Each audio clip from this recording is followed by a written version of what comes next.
This is Eamon McCann, a nationalist from the city of Derry and a legendary civil rights leader in Northern Ireland.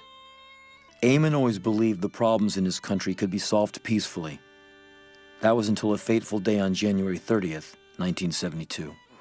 This is the area where Bloody Sunday happened. Now, that was an incident in January 1972, and we had a huge march. Suddenly we heard the sound of heavy vehicles revving up. Whoa, whoa.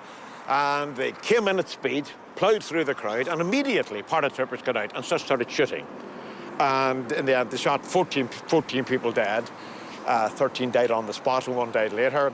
And there were 13 people badly wounded. On that day, where were you? Well, I was at the bottom of the street when it started, right. So when the shooting started. And then, like everybody else, I mean, I tried to get away. So people were running, and then they were being pursued. Yeah. These are unarmed people. Unarmed people, absolutely. Now, from what I've read, the shooters didn't do any time.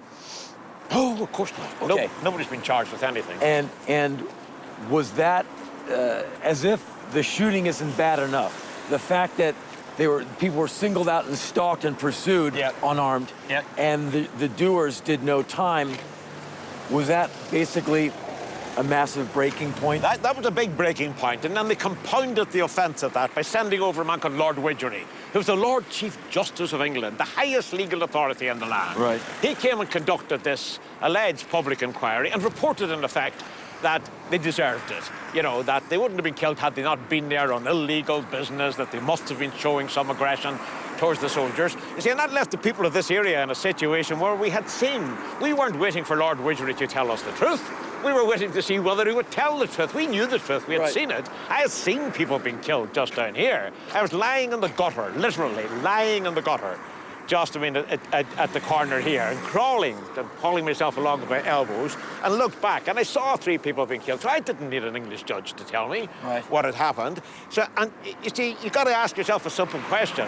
When the state forces come into an area and kill unarmed people, and then the highest legal authority in the land says that was an okay thing to do, how could anybody argue to the people of this area that they should seek a solution to their problems through constitutional means? Right. You know, through democracy. We had seen what had happened. That was the biggest single reason that young people in this area joined the IRA. They just said, fuck it, we're not going to get justice through the normal channels. We've just got to do it ourselves and fight back. That's what happened.